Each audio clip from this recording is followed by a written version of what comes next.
And we're live. Third episode of the Ellis Highlight Reel Limitless Range Basketball Podcast here on Ellis Highlight Reel.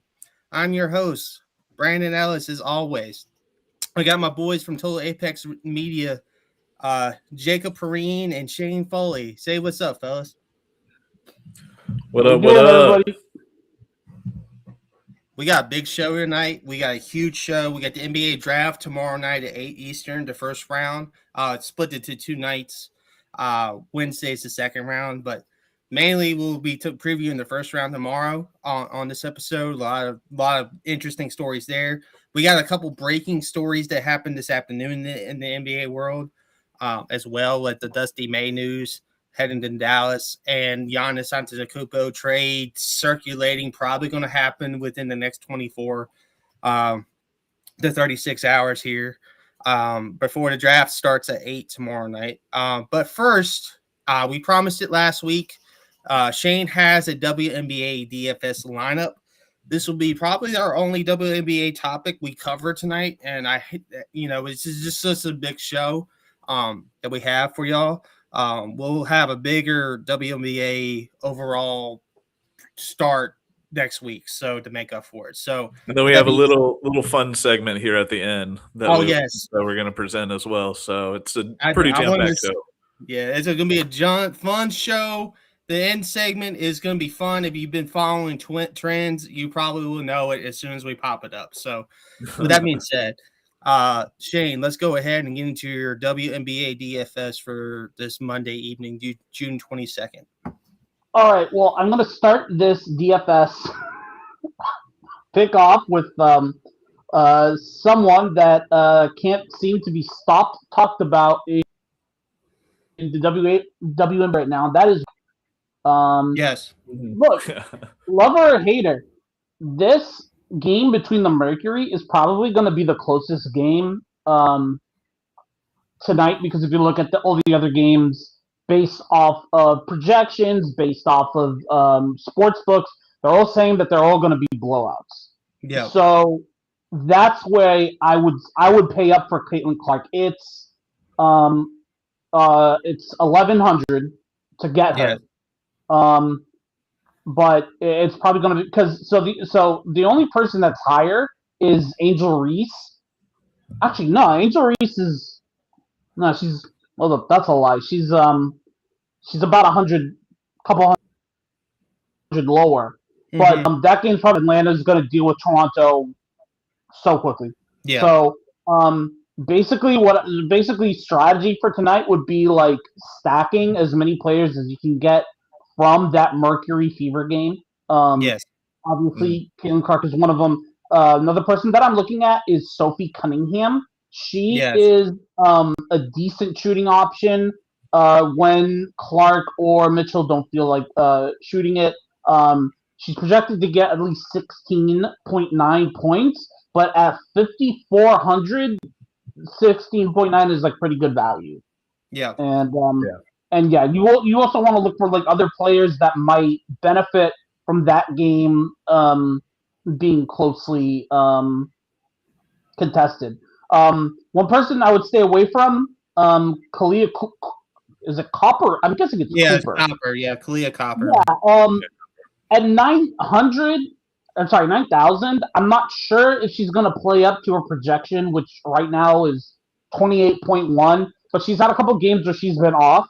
And being a shooter, if her shot's off, her value's off. So that's a rough one. Now, a couple other games that you want to look out for, or a couple other players that you could consider. I am highly looking at Fudd, AZ Fudd tonight. Especially because if you go with Clark, you can't afford Paige Bueckers. Beckers. Why did I call it? I don't know. It's spelled weird. Shout out to Paige Beckers. He's got a U in that name, and it keeps making me want to say Bueckers, and I'm like, it just sounds wrong. But AZ Fudd is 7,600 right now. She's projected to get 25 points. I think she could blow that out of the water easily. I mean, don't get it twisted. It's going to be Becker's taking the majority of the shots, but Fudd can play well with Becker's playing, and they'll be. I think the couple Wings games that I've seen, their coach does a pretty good job of putting Fudd on the court when Becker's is off. Of course, Becker's is only off for like 2 minutes at a time before they put her back out there, regardless of score. But Fudd can provide a very, very valuable role. And then, so the other sort of value-ish play that I'm looking at is, if I can find her, is that, Brittany Griner is only 8,000. Wow, that's crazy. Only 8,000. So, you're better off playing her at the forward. All the other forwards are like, they're tight. So like Cardoso is like 9,800. Yeah, that game's already started. If you're thinking about lineups right now, it's a little late for that Chicago Sun game because that game started. Oh yeah, that's true. Yeah, some. I guess my advice, if you're listening to this, is play the showdown with Indiana in Phoenix and get Caitlin Clark, get Sophie Cunningham at a value, and try to stack as much. Maybe you can reach up to afford to get maybe Mitchell. Aaliyah Boston's a big ask. What was it? Ashley Boston? Who's the Aaliyah Boston? Aaliyah Boston. It is Aaliyah Boston. Yep. She's 1,000, but if you can play a couple, weaker players in the lineup, you might be able to get to her. So that would be. I was going to suggest Alana Smith, but Alana Smith's out tonight with her. There's a facial injury. Yeah. So I was going to suggest Alana Smith, but she's out. So that's unfortunate for the Wings. And I think they'll still win the game against Seattle, but tonight. Mm-hmm. But that would have been a good value pick for a DFS. Yeah. Alana Smith does everything. Doesn't score that many points, but she'll get a lot of rebounds and help get the stats that way. So, but yeah, those were good picks. Production. Those were good picks, Shane. Yeah. I liked your lineup. Obviously, the Mercury Fever game is probably going to be that is the only one that's on national television tonight too. It's on the USA Network. Yeah. At 8 Eastern. So that is the good call because everyone will be watching that. People will be watching that game flipping. Between now will be. It's going to be delayed. I don't know how Fox is going to handle the Norway-Senegal game because the France-Iraq game got delayed. At halftime. So that is going to be that's going to be an interesting channel flip. I also got the College World Series tonight too. Game 3 deciding game on ESPN right now. As well. I mean, just to cover the bases of channel. Yeah, it's just there's a lot going on. Yeah, those were good call outs for that Indiana Mercury game. Like you said, it's going to be majority of them are projecting to be blowouts, and in a close game, that means all the value players that you pick are going to actually play. And on top of that, I should have said this at the beginning. I think Caitlin Clark is going to play a little bit. I'm not saying she doesn't give 100% every night.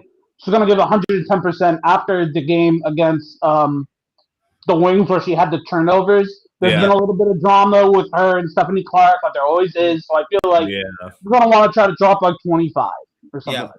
Stephanie White, but it'll be a bounce back game for her, I think. Yeah.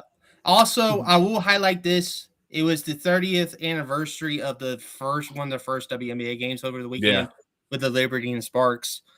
They had a big ordeal with Lisa Leslie and the Liberty Center back in the day doing the tip off. I love that moment. It was a good game for the Sparks. They got the win at home.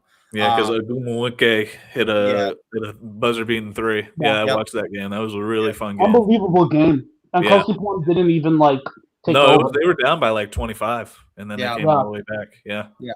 So that's the thing. It's just that was one of the things I wanted to shout out in our hypothetical WNBA segment that we were going to have, but since the situation is gotten bigger over the last 24 hours before the show, so let's get into it. We're going to start with the news that happened today.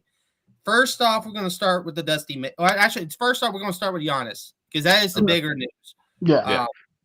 Giannis is, according to Shams, according to Windhorse, is going to likely be traded before Tuesday night's first overall pick gets announced.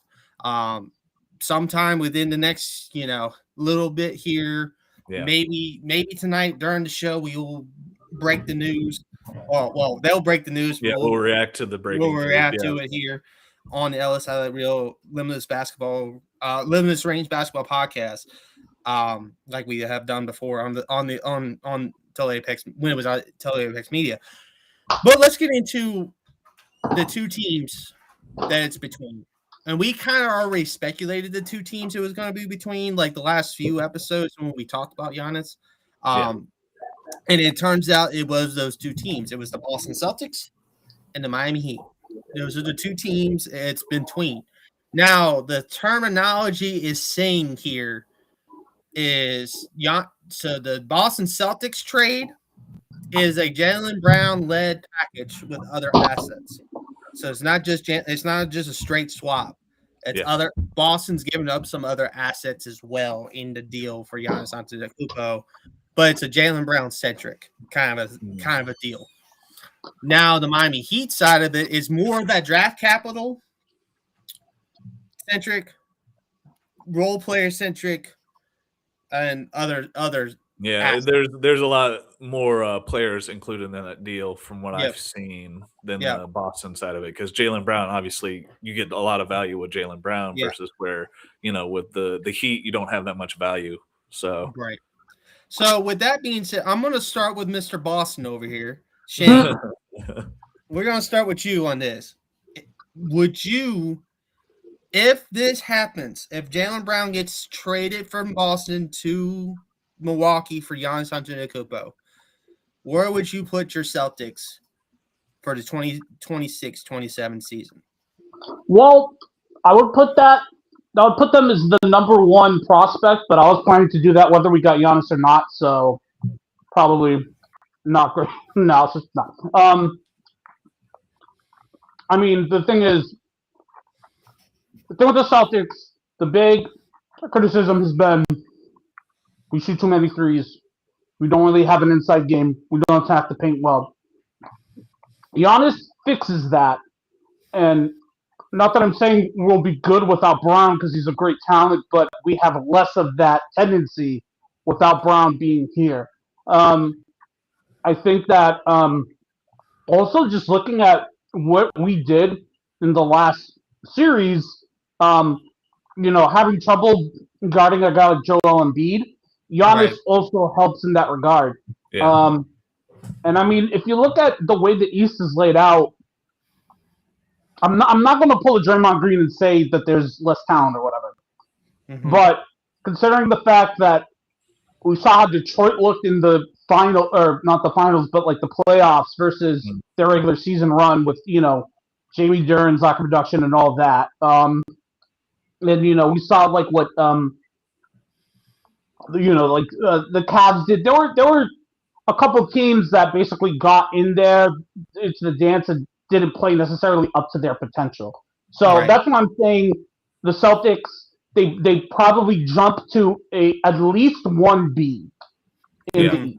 The thing though that I'm not going to say, I'm tempted to say it because they're a New York team, but I'm not going to say that they are immediately better with the Knicks because we're done. They have the chip, so we're done underestimating the Knicks. It's not going to happen. They're a well-built team, and that would probably be great basketball. If that's next year's Eastern Conference Finals. In fact, now that I say that, that's what I want because it'll be Cat going up against Giannis, and then the shooters on New York versus the shooters on Boston. Yeah, that's a 7-game series. That's a great series of basketball. So I would put them up to 1B, and just the style of Giannis defensively and in the paint, it answers a lot of things that we did not do well this season. So put them up to that. But if whether it gets them over the hump against the Knicks, I'd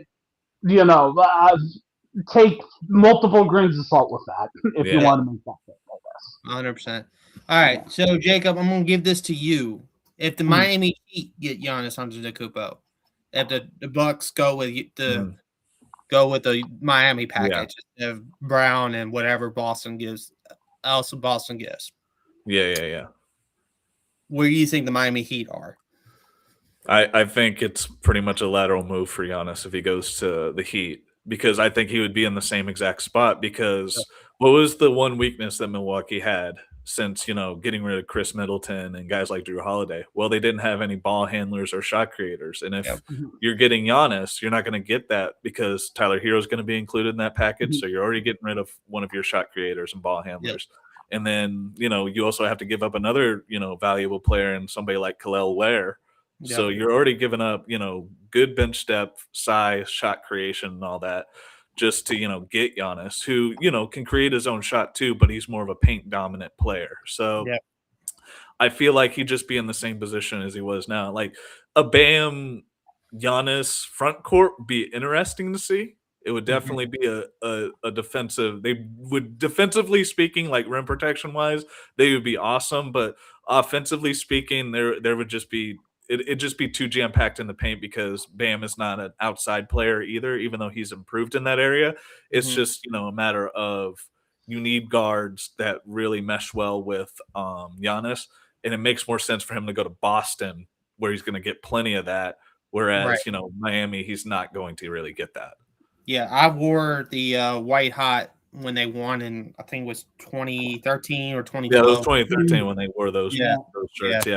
Yeah. So I wore the white hot just to bring up Miami because I knew we were going to bring up Miami tonight. So I was like, let me wear the white hot tonight. But with that being said, I'm going to go into the angle of the Bucks here, and I think the Bucks are playing this smart, leveraging their options between these two Eastern Conference teams that won them. Yeah. Obviously, Giannis he is committed to signing the extension with both of these teams. So that's why it's both of these teams as the finalists. Yeah. Because it's where Giannis wants to sign the extension. Well, so it's also makes the most sense financially as well. Yeah. He has leverage there and all that stuff. So, exactly. So, but for the Milwaukee Bucks, here's what I would say. The better deal might be that Miami package because of the 13th pick. You have the 10th and the 13th pick. You might be able to move up in the draft as well with those two picks if you wanted to tomorrow. You might want to stay at 10 and 13 to get two solid, really solid players at 10 and 13. Don't forget those future picks as well. Those future picks as well, highly valuable as well. Whereas Boston, they used to have that plethora of picks, but now it's dwindled down over the years. Yeah. So they don't have Boston only has the 27th pick, really in this draft to give you. So you would have your 10th pick and the 27th pick along with Jaylen Brown.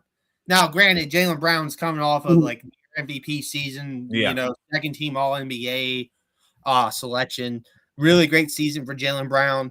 I think he would be a good cornerstone piece. But here's the thing: you're not even 100% sure you're getting a Jaylen Brown to stay with you in that package. Because here's the thing: Jaylen Brown has to want to go to Milwaukee, essentially. Yeah, and stay there. Does he want to stay in Milwaukee, even though he'd be the alpha? He won't have to compete with Jason Tatum anymore. For shots. Look, they're going to have to go into a hard rebuild no matter what. So might as well get a player who's in his prime that, is going to sell tickets and be good, but you might not be a good team. Yeah. So, for the time being, he might fit that mold for them. Exactly. Yeah, that's something to think about if you're the Bucks here. Mm-hmm. I think he gets traded to Boston. I think that is my official prediction. I think he wants to go to Boston. He wants to win the championship. And what Jacob said with the Miami deal, it might not happen in Miami right away. Yeah. And I think Giannis wants that chance at a ring. And I think Boston's the better spot.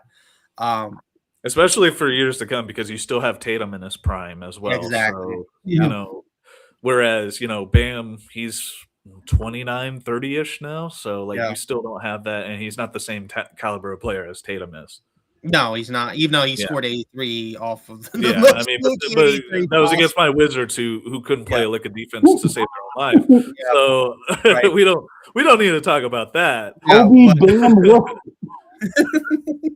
No, I just had to bring up the that devil's part. advocate real quick. I had to bring it up. He did play 3 points this past season. No, no, but that's the thing. So I think we're all in agreement. I think Giannis will be a Boston Celtic either tonight or sometime, tomorrow. Now, stay tuned to the rest of the episode here on Ellis Highlight Reel, the Limitless Basketball, to see if that gets broken tonight during the pod. We'll react to it and everything like that. But if it doesn't break tonight, I will have a TikTok of it tomorrow on my Ellis Highlight Reel TikTok, reacting to it. I'll also share it to my Instagram. I'm sure these guys will have a reaction to it on their Instagrams, and I will repost their Instagram reactions on my show and everything like that. So that's how we'll work it. But let's get into Dusty May. This actually was confirmed to be from Schefter, who is a Michigan alum, which is why Schefter was on it too, because he gets the Michigan news. Pete Thamel, who's the ESPN college reporter, and then Shams. So three big insiders broke this news. Dusty May, the coach of the former coach now, I should say, of the defending national champion Michigan Wolverines, has decided to accept the job in Dallas to head coach Cooper Flagg, Kyrie Irving, and the rest of that Mavericks team. I think this is a great move for Dusty May. I really do. If he wanted to make the jump to the NBA, it's a good it's a high expectation kind of spot, a little bit, to try to get it into the right direction. To keep Cooper Flagg's ascension. That's the timeline here. Maybe not to be right away contenders, but to get into like the play-in and the playoffs this year. I think that is the expectations in Dallas with the Masai Ujiri hire and now this hire. I think Dallas wants to be not in the lottery. They want to be in the play-in playoff kind of picture. Yeah. They want to kickstart their rebuild a little bit earlier. Yeah.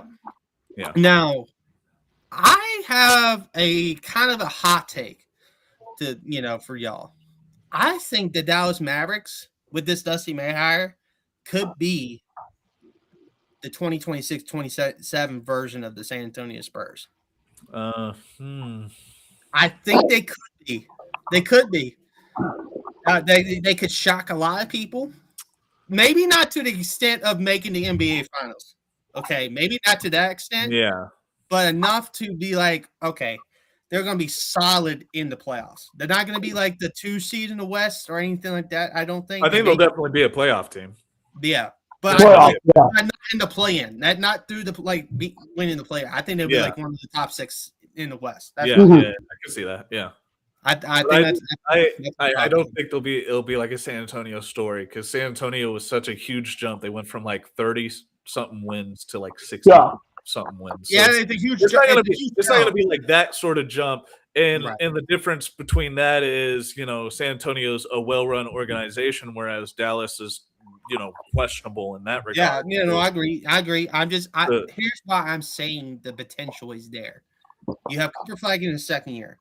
You have a Kyrie Irving coming back, being his essentially whoever you want to call Batman and Robin in that situation. I think Cooper Flagg is the Batman and Irving's the Robin in this situation.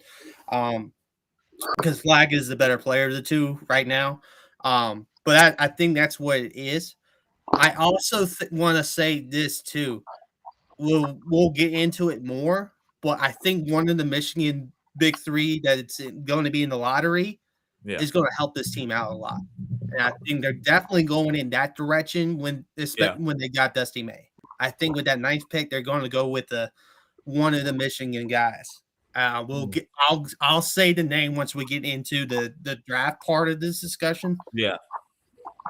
But I think it's a hot take. I think it's a good take. I would pump the brakes on a San Antonio like jump from them. I get that. I'm just yeah. No, you're good. And I think it depends on how they approach obviously the draft. we'll get into that. Obviously, if they draft, a Michigan player, I think it'll really help them out. And I do think it'll probably be like, hint, it'll probably be Lindeborg. But it also depends on their free agency. They got a decent amount of cap room. So, if they build well in free agency with Dusty and, they're able to build out the vision for the team that he wants, I think they'll be a good team. I would just there are question marks surrounding the hire in terms of the track record of college coaches to the NBA ranks. Yeah. Because, the only one I've ever seen work in my lifetime is Brad Stevens. But even then, he only had like a 7 year career, and then he moved to the front office role for the Celtics. Wait, how many years? How many years? I think he was like 7 years. He was with the Celtics. I was reaching for a 6-7 joke. Don't worry about it. Oh, sorry, I ruined it when I said 7. You literally said 6-7 years, and my brain rot is not doing good for me. So hey, look, I threw the lob, and it was an air ball, and I don't know. I guess it's all good. It's all good. Yeah. I was aiming for the glass and ended up throwing it out of bounds. I apologize. Anyways, but Brad Stevens is the only one that has essentially worked when it comes to the NBA, because we've seen over the last several years, John Beilein didn't work. Billy Donovan worked for 1 year. That was only because he had Russell and KD. And then from that point on, he's just been subpar ever since. So I just want to see because everybody's just like, well, he's similar to Brad Stevens in terms of preparation and, his coaching style. So maybe it could work in that sort of sense, analytically speaking, because he's more of an analytics-based coach who really excels at that. So it could work. Let's wait and see. Let's wait and see. I think my worry. Go ahead, Shane. Go ahead. I was going to say, just like to piggyback off of what Jacob said, my one worry about the hire is that it's a college coach who is good with analytics and he's used to being, the head honcho. Yeah. Immediately going into a team where he's coaching like two very ISO players. I'm not sure if he's just going to come in and be like, okay, I'm going to control the defense and you guys are going to shoot whatever. But I feel like if he comes in and he's like, we're going to run the offense this way, we're going to, use these plays. You're not going to stop. Like, if Kyrie Irving shakes his man, he's shooting. And if Flag feels like he's on fire, he's shooting. So my thing is, I think Flag will be more receptive to Dusty's changes. Because he's a younger guy and he's actually seen May in college, because he was in college when May was at Michigan.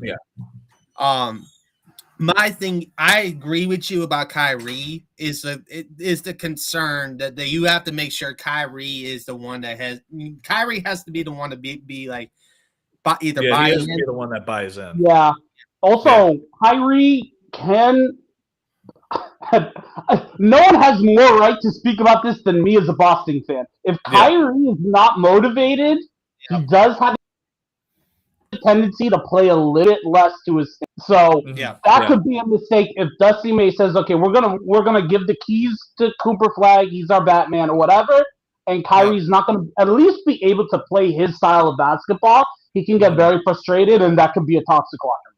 And here's the thing too. And that's why I think here's the thing too that I could shift my hot take with. I think here's another thing too. Kyrie might be a trade deadline candidate if it does not go well.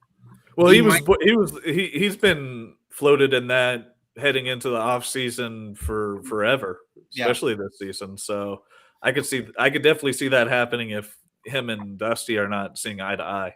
Yeah. Exactly. So that is something to keep an eye on with this Dusty May hire as well. I love the hire because looking what he did at FAU first, bringing that team to a Final Four, then a couple years at Michigan, finally winning the national championship for Michigan for the first in a long time.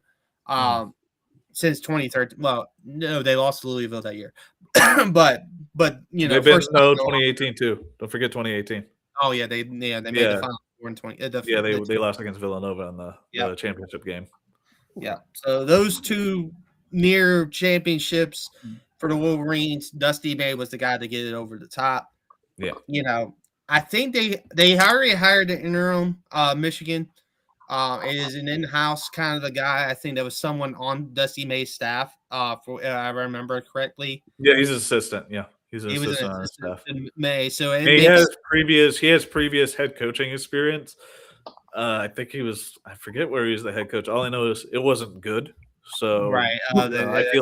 I do think it might, depending, especially with Dusty leaving. You'll probably see a decent chunk of the guys that they brought in probably transfer out as well. So it might be a down year for Michigan basketball. Might be a down year for Michigan basketball. But yeah, so I'm gonna give you guys the Jeff Goodman is one of the great college basketball analysts. Real quick, I'm gonna give you this, and then we'll go into the Dallas draft plans first when we get into our draft discussion. Yeah. So Jeff Goodman about 7 hours ago when it was announced that he was going to the Mavericks. One source very close to Dusty May on the main reasons he led Michigan for the NBA. They stayed at college basketball and not knowing what it's going to look like tomorrow, in a month, or in 5 years with NIL and all this stuff going on. Yeah. And how it's going to be shaken up and all that stuff. That was probably the top reason, according to Goodman. The second reason, the organization and the chance to coach Cooper Flag. So those are the two main reasons he left for Dallas. Yeah. Okay, so, I agree. I'm just saying he doesn't have to say it because I respect Dusty May, but the third reason is the money. The NBA money is a little bit different than that college money, even though he was getting paid a lot at Michigan. A little bit, but those were the two top reasons, according to that was from a source close to May to Goodman. So I'm not surprised by the first reason is the transfer stuff because he's been known to tamper in the portal. Especially during the season, especially during Michigan's first season, they were talking about how he got like guys like Mara and Merez. He was already kind of like planting the seeds for them to come over the season they won the championship. So I understand him wanting to do that. I feel like they were probably going to come down with a hammer a little bit hard on that, not in terms of him, just on tampering in general. So I feel like that he wanted more of like, okay, well, if I don't have that, I'm just going to go to the NBA. So I feel like that was more so the plan. Yeah. So let's get into the actual NBA draft discussion with the map. We're going to start with the Mavericks since we tied it in with Dusty May. We're tying it in with Dusty May. Obviously, there's a very strong chance the Mavericks walk up to the podium, have Adam Silver walk up to the podium and say one of the three Michigan stars. Yeah. We're probably thinking of Jackson Lindenborg. The wing, the star-studded wing. There is also a chance too that it's Mara. There is a chance that Dallas wants to go with another big, younger big in that situation. I would think Lindenberg fits perfectly for what they want to do as a wing, like if Flag is playing point, and Irving's playing off ball. Yeah, in terms of versatility, he fits it more better. Yeah. I think that hypothetical big three. I don't think it'll be anybody else but Lindenborg because you already have a pretty crowded front court with Gafford, Lively, Bagley, and others. So you already have a lot of bigs. You don't really need another big in that situation. Yeah, actually, piggybacking off that, if you look at their typical starting lineup, a guard might be where they're more needed because they do pretty well with putting out Gafford and Washington on court. So now their guard, their two guard switches. Sometimes it's Max Christie. I think Najee Mitchell has taken like a big step up, but he's more of a ball handler.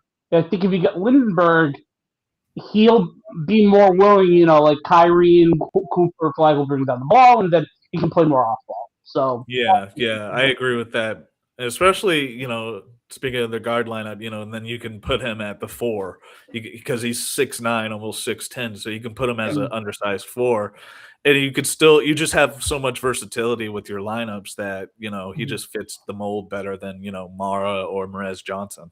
Yeah, so that's the thing. So I think Lindenborg is the more versatile, but there's also a chance to Johnson is also the pick here at Dallas because of that he also plays the same position as Lindenborg.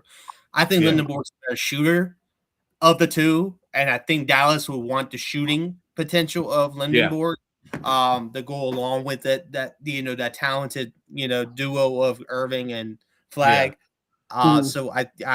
So that's why I think when Jacob said Lindenborg earlier, just as it will be Lindenborg, I think it will be Axel Lindenborg. Yeah, like right now, the mock draft projections had Mara to the Warriors according to Sports Illustrated, and then Lindenborg to the Thunder. Yeah, at 12. Yeah. Now with the Dusty May news, I think that shakes it up. And I think it moved up. And then they also had Lindenborg, I think they had an interview or two. I forget when this interview took place for the pre-draft stuff. He was just like, or I think it might have been after Dusty had gotten the job. He was just like, hey, I'm right here. Draft me. So he wants to get drafted by him too. Yeah. So I think that makes sense. And I think because I think it's somebody that can bring in Dusty's system quickly to the players. Because he just played that system and it was very successful in the NCAA tournament. Well, it's just not system too; it's chemistry as well. Yep, exactly. Yep. So I think that is the first big draft topic out of the way. Obviously, we have to get into the number one pick in Jacob's Wizards. So we'll get into that. So we'll go ahead and get the number one pick. So obviously, as we talked about last week, go ahead and it's the VODs on YouTube. On my YouTube channel. So y'all want to watch it back. We talked about it a little bit with that. Darren Peterson only visiting with the Wizards. And Dabonsa visiting with both the Wizards and Jazz. So it's going to be between the BYU forward and the Kansas guard for the number one pick.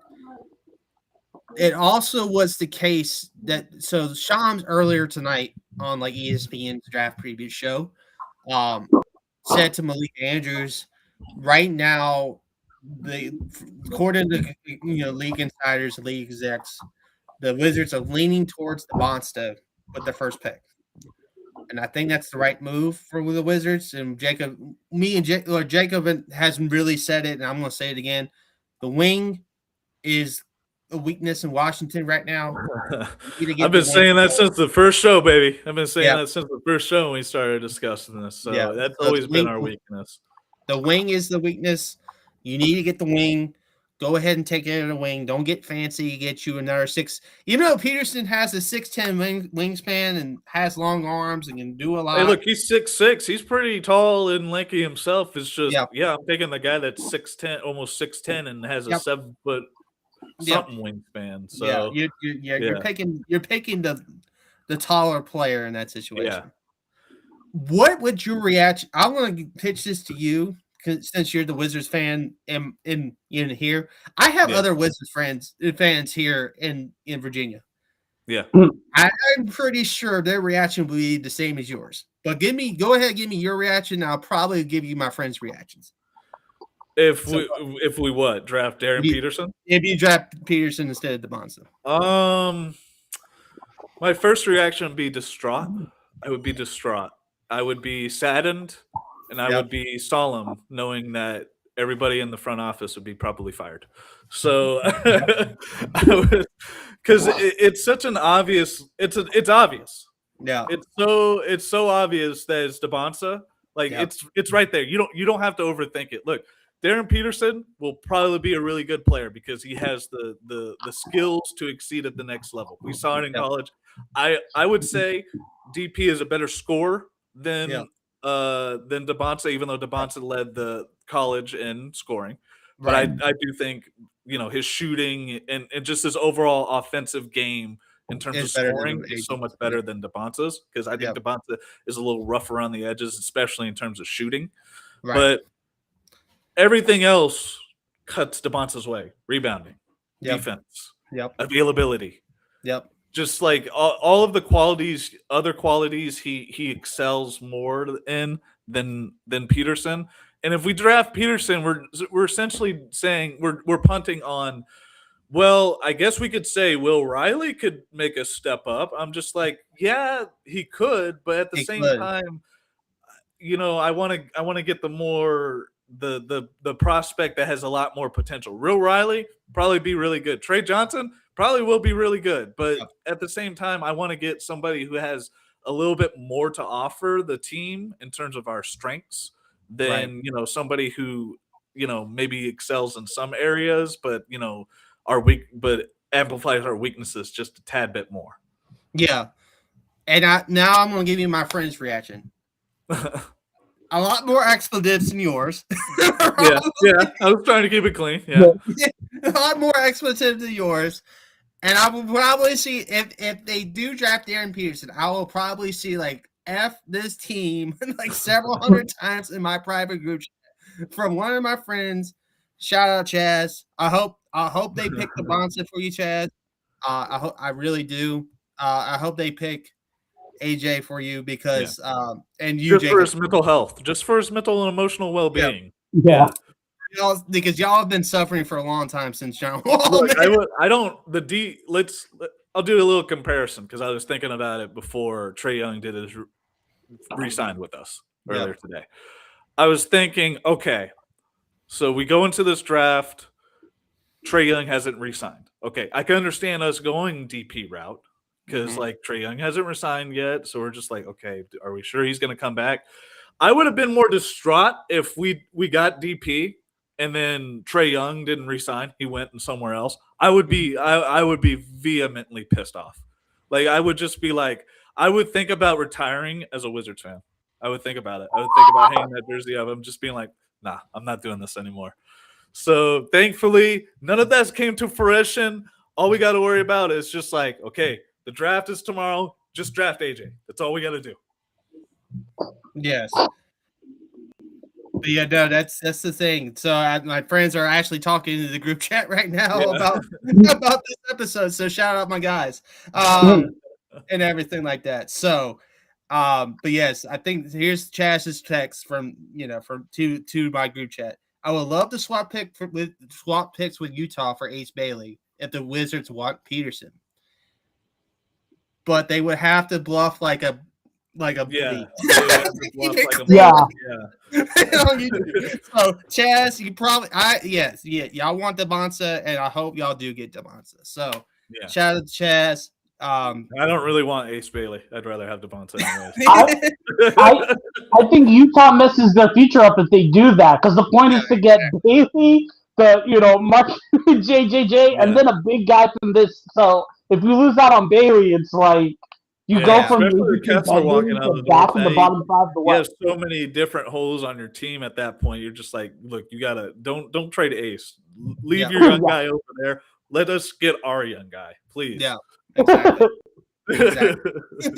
So with that being said, let's get to the Clippers situation. So Jacob mentioned this kind of last week as well. Yeah. The Clippers situation. I'll introduce it. So there's been a lot of talk because pretty much the top four is pretty much set.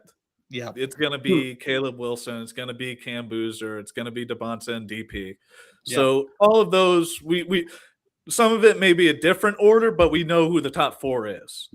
In terms of who's going fifth, that's been more up in the air. I've seen, especially over the past 2 weeks, it's been pretty much a 4-guard race for the fifth pick for the Clippers, because obviously they're going to draft a guard. That's very obviously their hole on the team and what they want to do. And the 4 guards that have been in the talks for that: Kingston Flemings, Keaton Wagler, Darius Acuff, and Mikal Brown Jr. I think it's Mikal. Is it Mikal? Yeah. The one from Louisville? It's Mikal Brown Jr.? Yeah. Okay, I was making sure. Mikal Brown Jr. Okay. Michael? Michael, okay. Michael, yeah. So it's between those 4 right now, and everything in I saw a thing about 3 weeks ago. I forget who tweeted it out. I think it was like APB Hoops or something like that. They tweeted out like there's not much smoke coming out of Wagler's camp, especially in terms of like the 5th pick. And they kind of set it up in 2 ways. They said it could either mean like he's killing it, he's already been promised like to be drafted by them, or he's one of those guys that rose a little bit too quickly in the draft boards. He's probably going to fall off a little bit. And everything from what I've seen talking about it the past 2 weeks indicates that Wagler is probably going to be the one that falls in this draft. He's definitely not going to be the Clippers pick. I think it's definitely between 2 players. I think it's between Mikal Brown Jr. and I think it's between Darius Acuff. So I'm just setting up in that sort of sense. What do you guys think? Who do you guys think when we get to the 5th pick, the Clippers should really go with? Like, which one, like, out of all those players I gave you, which one do you think would make the most sense for them? They should go with the off-ball guard and Wagler because they already got Garland. That's my opinion on the matter. They already got Garland at the point. So I think they should go with Keaton Wagler in that situation.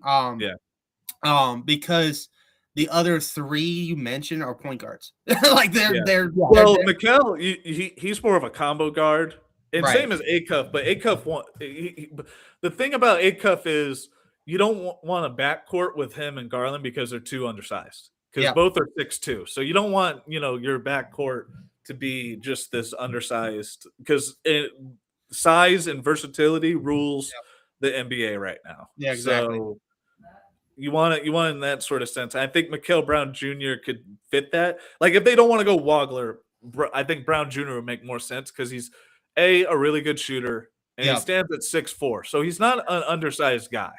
Right. So I like Brown Jr. Here's why I would rather have the more traditional shooting guard in this situation for the Clippers.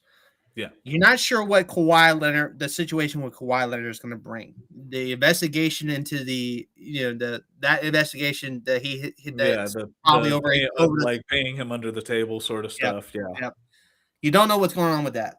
You also don't know if he's going to stay a Clipper either. Yeah. There's rumors with him maybe leaving. Maybe being the next big domino to fall in this offseason after the Giannis deal. There's those rumors. There's also the rumors with, like I said before, with the investigation, he might be suspended for I don't know how long. Yeah. You rather have the guy that can actually play off ball, let Garland run the show, have a guy that can shoot the 3, as well as Wagler can, and just be the guy, maybe the second guy until Kawhi comes back, and then it'll be Kawhi and Garland, and then Wagler being in his role, kind of a deal. So that's where I think it goes. I think they go with Wagler. I would not be shocked, like you said, with Mikal Brown Jr. I would not be shocked that that's the 4th pick or the 5th pick. I would not be shocked at that because it gives them the versatility with the combo guard.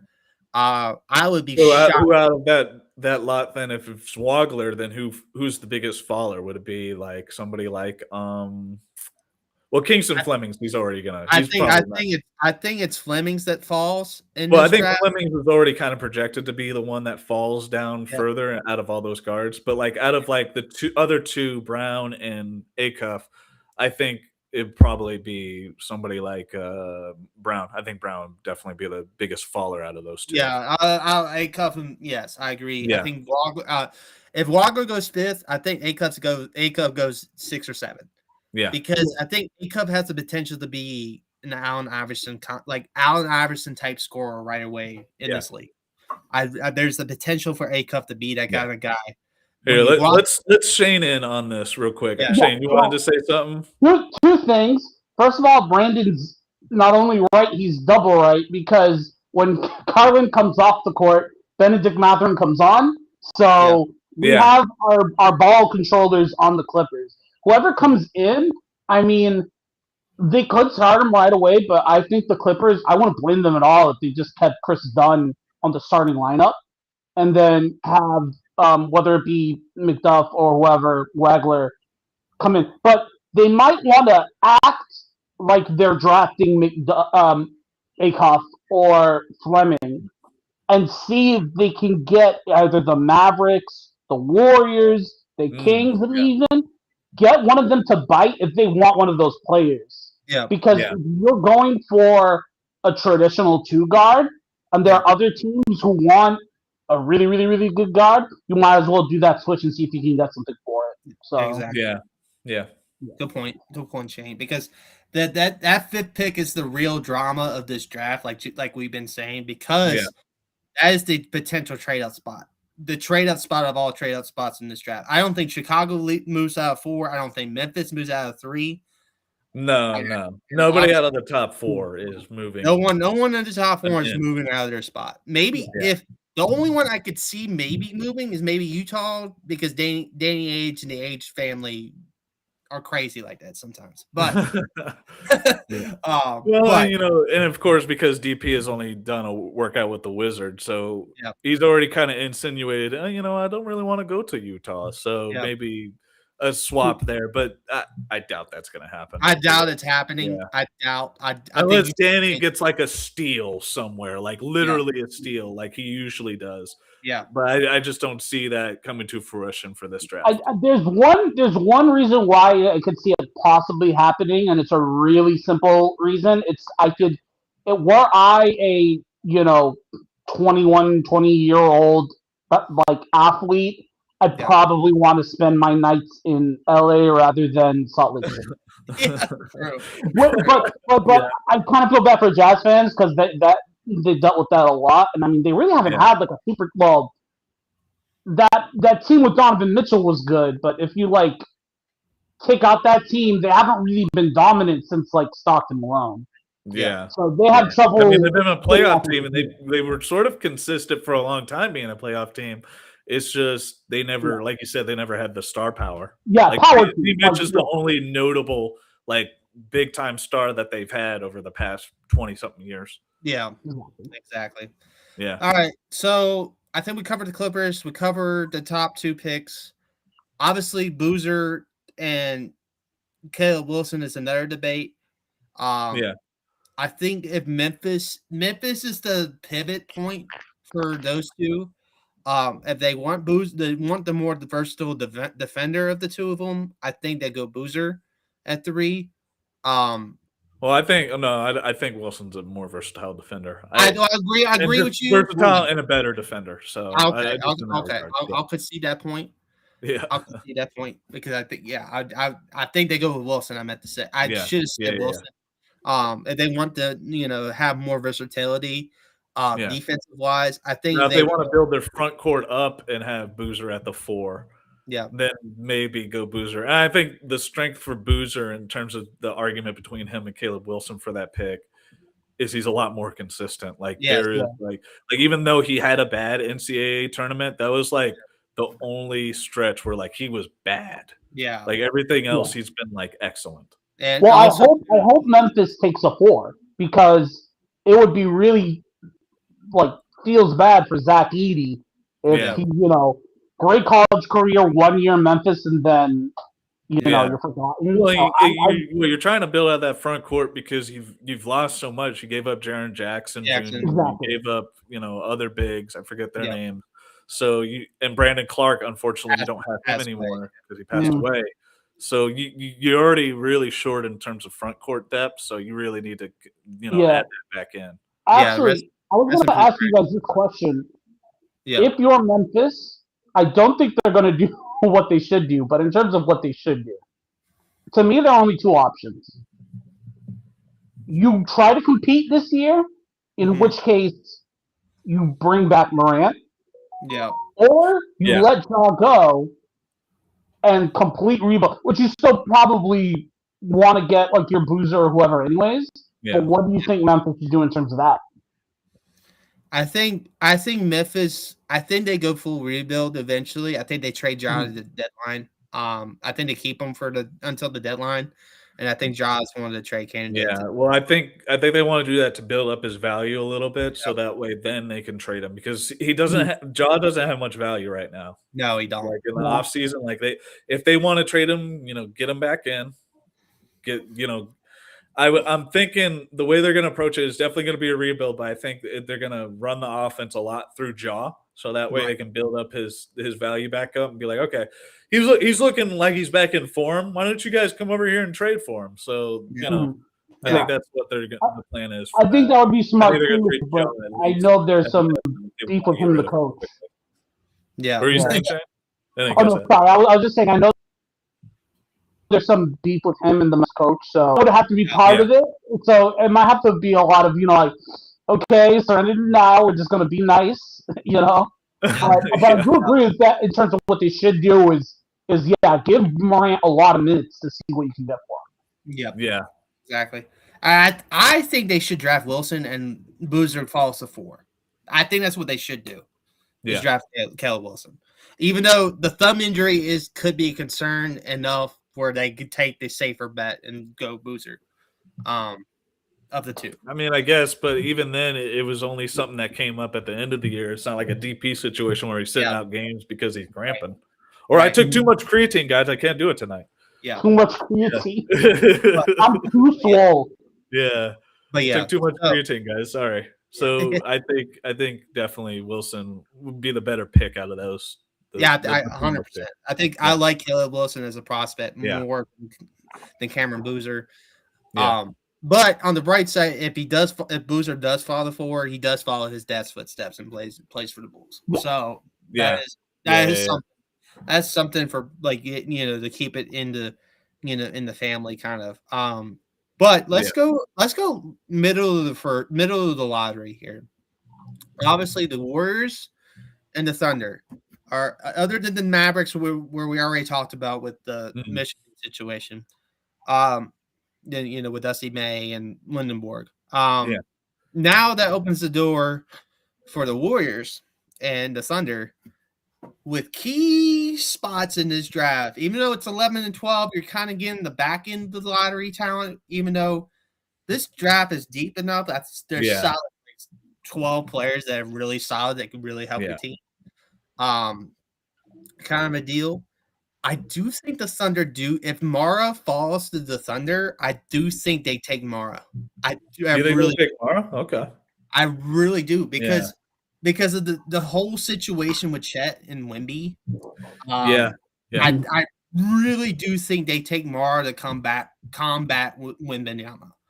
That is my only the defend Wembanyama and free Chet, to defend somebody else and not have to. Well, I don't know exactly if the Thunder should go big man route because you already have great size to combat with him. They do have great size. I don't disagree with you. I think they should go guard, but it would not doubt me in my mind that Presti is like, okay, I gotta combat Wemby somehow because Chet didn't I could see that happening, but I think the more likely scenario is they're going to be safe and go guard just because, look, you're already losing. You're probably going to lose a decent amount of people in this offseason. You already lost Wiggins. You already got rid of Wiggins. So now, Cason Wallace, you don't know the situation surrounding him in terms of contract extension. You don't know the Lou Dort situation. Yeah, you don't know the Lou Dort situation. You don't know if he's going to be on the team, heading into next season. So you have a lot of question marks around that. So I feel like the safer option for them would be to replenish their depth in terms of that. And look, the series between the Spurs was as close as it could be. And you didn't have J-Dub or AJ for the majority of that series. Yeah. So just get your guys healthy again, replenish that depth that you're about to lose this offseason. Tell Chet to stop being scared of Wemby. Yep. And just run it back. Just run it back with a little bit of a different, inkling in there. Or wrinkle in there. All right. Well, if I can play devil's advocate real quick, I know we're all in agreement that they should get a guard, but do they really need another guard? Because I know they got rid of Wiggins, but let's count the people who can play guard on the Thunder: Lou Dort, Jerry McCain, AJ Mitchell. Yep. Yep. Isn't it fair to say that they already got like a decent amount of shooters? That might something with Lamara. Yeah, they got depth at guard. Yeah. They got depth at guard, but here's my thing. here's why I pinched Mara for the Thunder. Is a decent fit. Mara brings more offensive versatility. Well, not more than Chet, but more than Hartenstein. Yeah. At center. Yeah. I think Hartenstein's offensive versatility, other than the left-handed floater, other than the floater, goes in out of the or offensive rebound putback. Going in, but it goes in. Props to Hartenstein for perfecting that floater. Yeah, but I think Mara has more versatility offensively than he. Yeah. Well, I can see the point going towards Mara now, because I didn't realize, I forgot McCain and all those guys in there too, so they're already pretty heavy at that. Maybe a forward, maybe like a Morez Johnson. Maybe Morez Johnson. Yeah, I can see that one happening too. Look. The three Michigan guys are all going to go in the lottery. It's a matter of where they're going to go. They're all going. Yeah.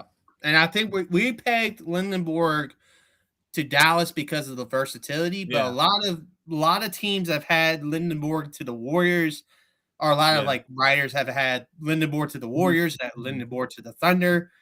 If Lindenborg goes to the Thunder, you can count the West as just the Thunder and Spurs, like for the rest for the next 5-10 years. Because if Lindenborg goes to the Thunder, you good luck. Good luck. Yeah. Like that is a wrap. If the top 10 teams or top 11 teams, if you include the Warriors, let Lindenborg fall to the Thunder, that is catastrophic disaster. DEFCON 1 of the NBA being. And look, I know we're pointing it out on the podcast. I'm pretty sure every other NBA team is looking at it and going, "Yeah, Lindenborg. Someone needs to draft. Somebody needs to do this and not let him fall that way. Somebody's got to sacrifice himself." All the 12 because that's a nightmare case scenario. Because that brings even if he doesn't match up with what your plans are, don't let him fall to the Thunder. Don't let him do it. Let him do it. Don't let him. But I mean, there are too many teams that need Lindenborg. Okay, look, 7, we got the Kings. They need everything. Yeah. You know what I mean? Yeah. The Bucks are gonna need. They're about to use Giannis. The Warriors should trade just there's the Nets need everything except for if they got a 1A shooter and Michael Portis. But here's the thing with the Nets: they had 5 first-round picks last year and had no great production out of all 5 rookies. They had 5. They're gonna mess up. They're gonna mess up this pick. I'll tell you right. The Nets. They're gonna mess it up. Yeah, they're gonna mess up. They're gonna be the worst pick of the night, in my opinion. Yeah. Okay, if Lindenberg falls to the Thunder, I blame Brooklyn. Yeah, I blame Brooklyn. I can see everything going another way. We're all in agreement now. If anything bad happens on draft night and Lindenberg falls all the way to the Thunder, we're all just going to point the finger at Brooklyn. Look, you had it right here. Look, you need everything, and obviously all 3 of the Michigan guys are going in the lottery. You should have picked Lindenberg. And honestly, I'm sure that there are people who relatively know basketball in the front office of Brooklyn, but if you need Jay-Z in the room with you, he owns the team. And he makes good business decisions. Yeah. So I'm not going to see him on draft night. He's smart. I hope Brooklyn is smart for their fans' sakes, but because especially after the Knicks won the championship, Brooklyn is so far down in New York right now. It's not even funny. So I think we covered most of the stuff. I think late round the late round guys, there's some they kind of the luxury of the late round guys, even though it's deep, it's kind of lost its luster a little bit with some of the guys that went back to college. I agree on that. And just the lottery is definitely the highlight of this year's draft. Like once you get out of that lottery session, it's kind of just like whoever you want, right? Yeah. So there's good players still in this after the lottery. There's still great value. That could be great in the careers and great role players, but this lottery is probably one of the best lotteries we had in a long time. Like definitely one of the deepest in terms of talent. I could see even Flemings could fall out of the lottery. He's still going to be a valuable pick for somebody in the mid to late first round. Yeah, exactly. No matter what. Exactly. All right. I think we covered the draft pretty good. I think so. Let's get into the fun segment. Yeah. I know. So I'll go ahead and introduce it. I don't know if y'all seen the trend 82-0, trying to draft guys, getting to 80, trying to create a lineup of 5 from like the 60s, 70s, 80s, 90s. Yeah, so I'll present it. So it's pretty much like a thing where it's like a fantasy draft where like you're just taking all the best players from NBA history from different eras and different teams of those eras. So it's definitely I've been playing around with it a lot. I'm definitely addicted to it. It's a lot of fun. Yeah. That's what this. I've played a couple of rounds. One thing I've noticed is that if you pull a team in the 60s, you lose. Yes. Yeah, pretty much. Like if it's not like because there's only like 11 teams in the 60s. If it's not like a team that Wilt was on or Bill Russell or anybody, or if it's not the Celtics, you pretty much that's another option in the 60s. Yeah. If you don't get Atlanta, you're if you already got your center, you don't get power forward with Atlanta, you're kind of screwed. Yeah. So I think the one that everyone's been doing is Hoop IQ. That's the one that everyone's been doing. Classic gives you the stats. Hoop IQ. Do you want to do Hoop IQ for this one or Classic? It's up to y'all. I kind of want to do Hoop IQ. Yeah, I'm feeling IQ too. Yeah, let's do it. Let's do it. Yeah. Let's do IQ. Yeah. All right, so I gotta try to figure out how to set it because like I have to figure out my screen to work. There it goes. I think I got it. Oh. Because I kind of we could see the team and the eras and the. I was trying to get it to where I can see the court because that's what everyone has on these things. Yeah, that's true. Yeah. So I think I got it. So all right, I'm gonna hit the spin. Now we have the respins, which I gotta find. Yeah, we can respin either the era or the team, and we get one for each. Yeah. Oh, okay. I might have to. Yeah. I might have. Okay, I have to hit the first spin first. So here we go. Let's see what the first one is. Brooklyn 2020. Oh, we're respinning right now. Do you want respin? We could get Durant. Oh no, we got Durant. Never mind. I forgot Durant was on the Brooklyn. You got Kevin Durant. My bad. You got Kevin Durant. You want to put him in okay. Good job.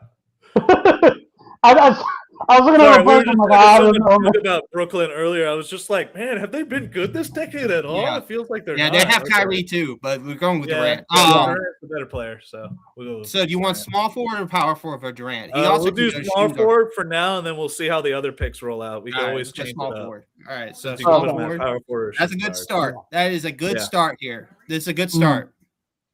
All right, here we go. Cleveland 70s. Now we can definitely respin this in the era and try to get LeBron. Let's do respin for the era just because. Yeah. We can get LeBron. We didn't 90s. get it. Okay, but that's actually good though. We could get Mark Price.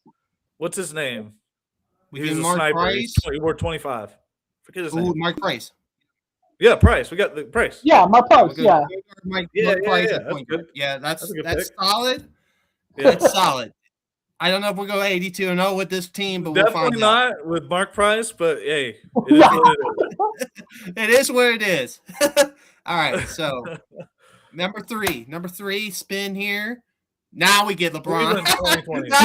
We got Cleveland 20s. Now we can go Donovan Mitchell since we're not going 82-0. Let's just go Donovan Mitchell. Save the team spin for you right there. Yeah. Let's go Donovan Mitchell. All right, so we got Mark Price, Donovan Mitchell, and Kevin Durant. Now we got two more.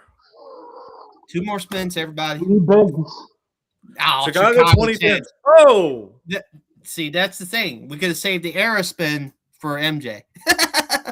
So. Or we could get Joakim Noah right now. No, I'm gonna. Do you guys want to do different? Let's do it. Do you guys want to respin? You want to do? You want to do Butler? Do you want to respin the team? Let's just respin the team. See if we can. Let's see what we get. Yeah, we can see. If we get we can definitely. No! Wait a minute. We could put. Wait, can we? So.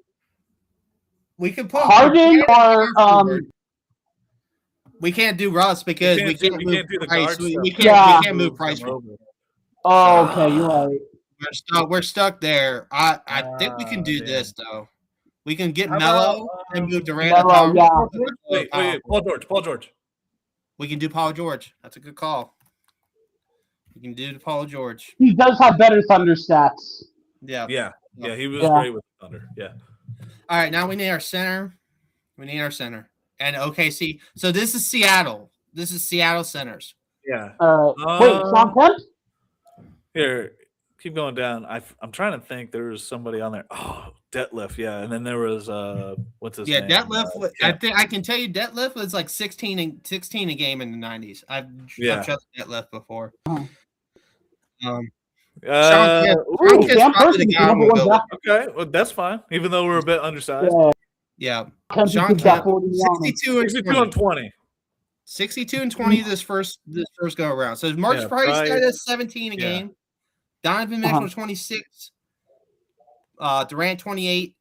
Yeah, Sean Kemp at 16 was our worst pick there, but I mean it was our only really. Yeah, but I mean Detlef would probably been around the same, around 16. Yeah. So, there. So we kind of the Mark Price kind of started our downfall there, but the middle four, Donovan, Durant, Paul George is kind of the lineups we want, like around the high. Wilt will win us this game, so we got to try to get Wilt. You wanna do one more? Yeah, let's do one more just for the hell of it. Yeah, let's do one more. Yeah, let's do one more real quick because I feel like we can do better than that. We can do a little better. We are the people. Yes. We can do one more real quick. All right, let's get it. Let's start with be quick. Phoenix 90s. We're going Charles Barkley. Easy money, power forward set. Mm-hmm. So there we still got our spends. Beautiful. So, that was a good start. Yeah. Mm-hmm. Now we got got 80s. You got Bernard King. You got Bernard King in there. We do have Bernard King. Let's just go with small forward. Get it out of the way. Save our spends for later. I want to try and save these last three. Saving spends. I don't want to use the Dallas 2000s. Oh, Dirk. Is Dirk? Get Dirk. If we can you could also get Steve Nash if you want to keep the power forward. Oh wait, no. Yeah, but Dirk is so much better than Steve. Let's Nash on Phoenix in the 2000s, yes, but Dirk in the 2000s with the Mavs, man. Yeah, let's go. I'll give you that. Yeah. Let's go. Dirk at center, Charles Barkley at power forward. Yeah. All right. So now we got point guard, shooting guard. Now we have to really hope for MJ. We have every spin. We have to hope for MJ, and we have to hope for 2000s Iverson, probably. Yeah. So we'll see what we can get. Indiana 10s. We can get Paul George and put him at shooting guard. We can. It's up to y'all. Respin. I figure since we're let's do a different team. Let's respin for a different team. Don't respin era because we saved him up. Might as well use it. Yeah. And also LeBron's a glitch here, so LeBron can play all 5 positions in this apparently. So we can get LeBron. Yeah, let's respin. See if we can get LeBron. Maybe. Oh, we got Atlanta though. Okay, that's not too bad. That's not horrible. For our position. We could go Corver. Is Jeff Teague in there? We could get Teague. We could get Jeff Teague. Shout out to Podcast 520. We could get. That is a good podcast. Teague, he was good. We can go Jeff Teague. All right. Let's do this last spin. Probably not going to be an 82-0, but we'll see what happens here. Yeah, it'll be a good team, though, I think. It'll be a decent team. Hopefully, we can get New York Knicks 90s. So now we kind of rather have Ewing in the 90s for the Knicks because your shooting guard options aren't that great. They're not great. So try different. We have the respin for the era. Do a different era. Yeah. And pray that we could get Frazier or Brunson. 20s, we got now. There we go. Can we get Brunson? Yes, we can. Yes. 58-24. We did that team. Jeff Teague sold us. Jeff Teague sold us. I guess defense. I guess we're not a great defensive team. No, not too. I mean, that's not a great starting five defensively. Like Teague was pretty decent, but Brunson came. I don't believe that. Okay. I remember watching Jeff Teague in the 2010s. I don't think he was shooting 12 points per game. Right. Yeah, I'm surprised by that. I thought he was definitely a better scorer. Huh. Yeah. Well, that's unfortunate. That 12 points per game is the one that killed us. Let's just do one more. Okay. I don't know. I'm gonna do one more. We were going off in nostalgia. We thought Teague was Teague is a dog, but we thought his scoring was better. We're doing one more. And one more? Okay. I'm gonna do one more. Try to get Wilt. We gotta redeem ourselves. Oh, Seattle in the 80s. We can respend.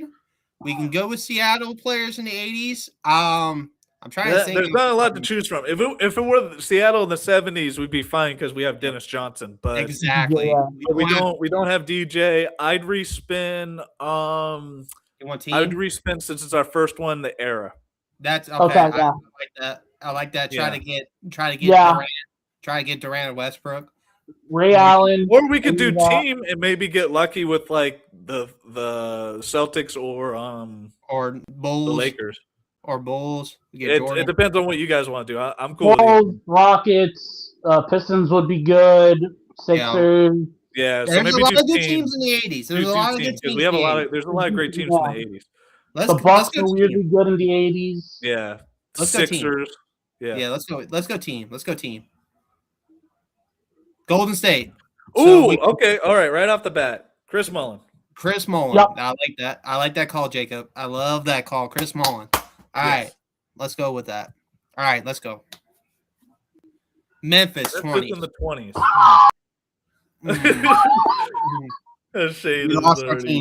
We lost our team span. So do we go? Try a different era. Maybe we get 2010s, get lucky with Conley or Gasol.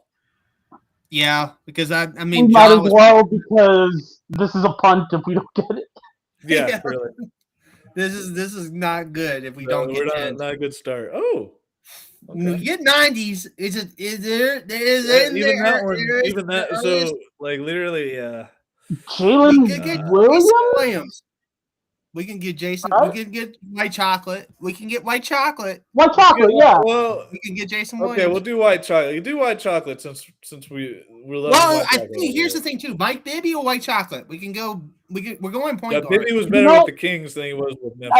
I see how this works. They're gonna give bad stats to Mike Bibby because his best stats. Sharif was really good. Yeah, we can go with Sharif or do Raheem here. Let's just go with Sharif. He's better.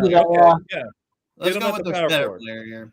Let's go put him in power. Yeah, I like that because we can get a better center. Yeah, we can put him in power forward. We can get better point guards than white chocolate. Can you switch Mullen too? I can put him at shooting guard. I think. Shooting guard. Okay, yeah. Okay, never mind. To keep our point guard small. We'll just keep. Yeah, it's fine. We can switch them around if we get a better forward or a guard. Sacramento 10. Ooh. Sacramento 10. Boogie. All right. Do we go Boogie? We lost our spins, so we gotta go Boogie. Okay, we'll go down. I'm trying to figure out who the. What about Cuz? Well, we get an older big three, and we get a young Kawhi. We got DeMarcus Cousins in there, guys. Yeah, this is Cousins. This is Boogie Cousins all day. Yeah, we got Boogie. Yeah, this is Boogie all day. That's what I said before. I was like Boogie all day. 5,000. I was like, I forgot who Boogie was. I forgot that was his nickname. I'm like, who? DeMarcus Cousins all day. So now we gotta get point guard and small forward. Oh, we just got. LeBron. No, it's glitches. Wait a minute. Are we sure we don't want Tristan Thompson? Are we sure we don't want Tristan Thompson? Stop it. Yeah. Stop it. All right, this has got to be our biggest hit, and this is going to be our best team, hopefully. All right, here we go. I don't know. Last spin, point guard. Denver 80s. Oh, I think we. Wait, we can get Alex English. We can move LeBron over. We can Alex English is historically great. Yeah. Put LeBron over. There you go. Yep, there it is. 64-18. Hey. I like it. Dynasty. I think that was our best. That was our best. That was our best one. Yeah. That was good. We had some tough picks. Yeah. It was tough spins tonight. Well, it was a good call on the Sharif one. I had completely forgotten what the Grizzlies looked like in the 90s. And we were all stuck on Bibby. I'm just like, Bibby was better with Sacramento than he was. Yeah, and White Chocolate. And I was like, oh, no, Sharif Abdul-Rahim. That's perfect. Yeah. All right, so my computer's about to die on me. So let's go ahead and end this stream while I try to get the computer on charge. So, I'm just going to play this game after stream, for a good hour. Oh, dude. I will. You guys saw that one I sent in the chat, right? Yes, I did see that. That was a fire team. Dude, the one that went 79-3 was Giannis, KD. Yeah. Who's? Let me look it up. I had it. I'm pulling it up right now just to look at it. Yeah. Yeah, I had it right in the chat. I remember.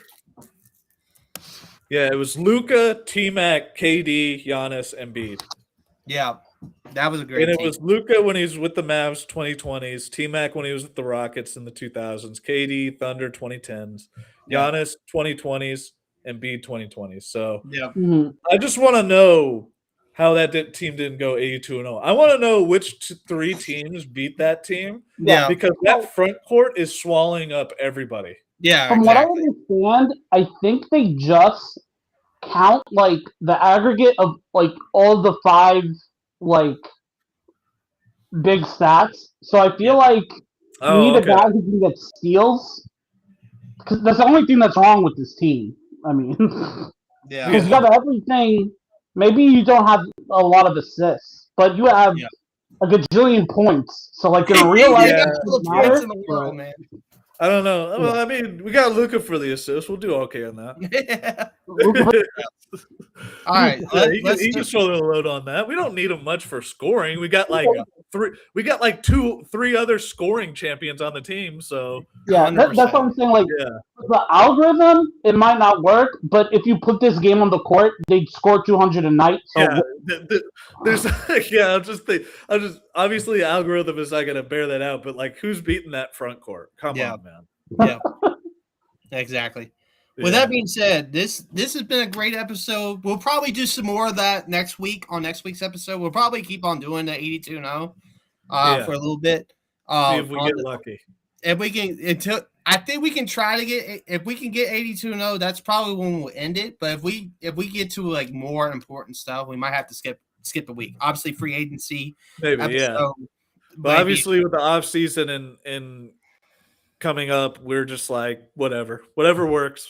Whatever works, and that was a fun thing. I will have shorts on the last 2 episodes later this week. I will try to get them edited and everything like that. So I do apologize for that not having shorts last week, but I'll have shorts this week.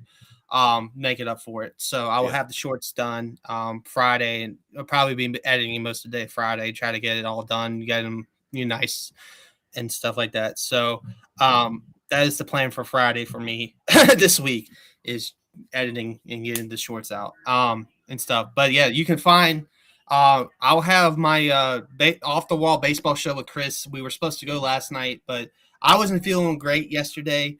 And Chris was 3 hours from home, so I'd rather him not having to sit off to the side of the road, kind of a deal.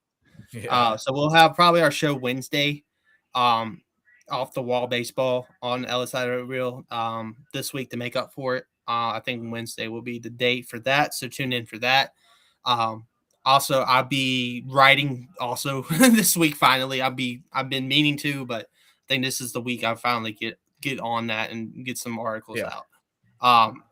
For you guys that told Apex Media, I hope everything's going good. I hope everything's still going. Everything's going fine. I haven't seen anything complaints over here on that end. It's just been, I don't even know what we're doing for the draft. I haven't seen anybody talk about the draft in our chat. Man. That's the thing. I was the one that always prepped that stuff over there. I don't know what we're gonna do for the draft. I don't know how that's gonna work. So I hope we'll see. We'll see for tomorrow night.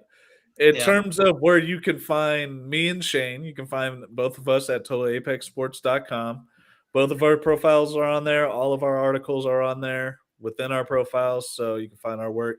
You can also find me on Instagram at JDPerrine24 right there in the bubble. So, Shane, you want to shout out your socials? Yeah, you can find me, Two Shanes, like it's spelled right there. You can find me on Insta. You can find me on X. Still find me at Total Apex. As specifically for like the content. Now that the NBA is over, pretty much writing for me is going to be strictly getting ready for NFL. We're hitting the end of June, so fantasy drafts are going to be starting. One of my favorite times of the year. Yeah. I mean, it really isn't because the NBA and the NHL are over, but when in football really starts, preparation stuff, it's pretty good exactly. because It's really special for me. So, that's the kind of content you're going to be finding, and hopefully get you guys winning more of your drafts. Yeah. I think one of my first, like, I'm probably going to do an Eagles overall, like, off-season, recap and preview of, like, the new season with AJ Brown, upcoming on my articles. I'll probably do a USA World Cup article. Friday too. Hopefully, I can get my actual podcast started. I haven't started it yet because I've been like kind of waiting for stuff to happen, and I've been waiting for big stuff. So I'm probably going to do it this week and start every Friday this week.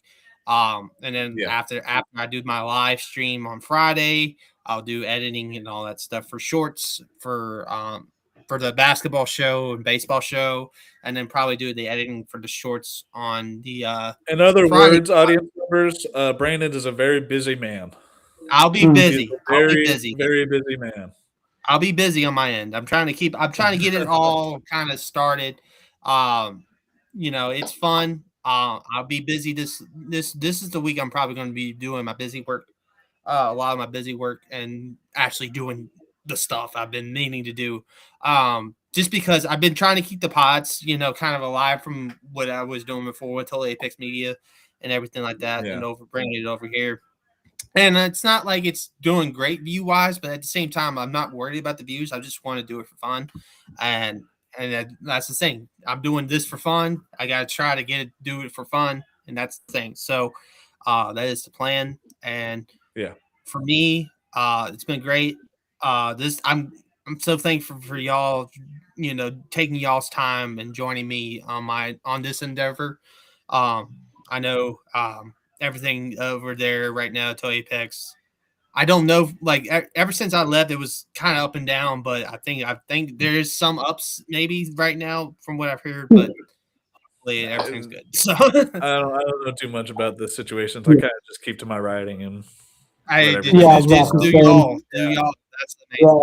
At the end of the day, they let us write, so can't beat getting paid for writing sports. Yeah.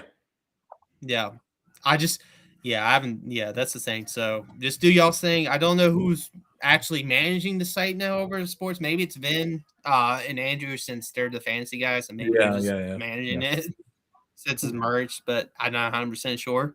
But hopefully everything's going smooth and everything like that. So with that being said, follow these guys on Total Apex Media. Still a good company, even though it's had its ups and downs over the last couple months while I was still there. But it's not the company's fault. Like I said, that's why I left the company. It's not their fault. It's I wanted to do my own thing and really look forward to high school season, get into that, and look forward to Friday show. I will be hopefully talking about some of the high school stuff from and we actually might have a 540 guy drafted in the second round, Tyler Nickel from Vanderbilt. Oh, okay. Keep an eye out from that. He went to East Rockingham High School. He's from Elkton, that area, 540. Shout out. So we might have him drafted on Wednesday night. So we'll see what happens. So that would be I'd talk about Friday if he does get drafted. So with that being said, till next Monday night, we'll see these boys and me on the YouTube's, TikTok, and Facebook. And for that being said, peace out, everybody. Good one, guys. Peace.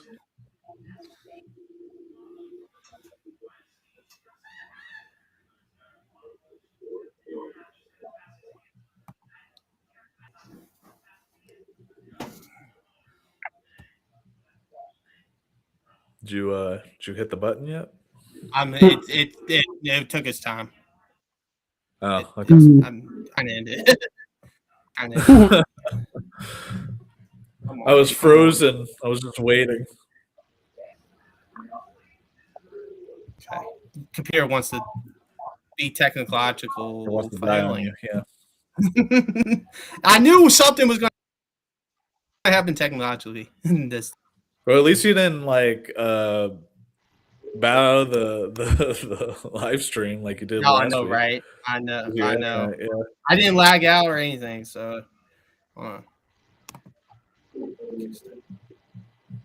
No, I just wanted to switch up on you this week instead of the internet lagging out. It was just like, yeah,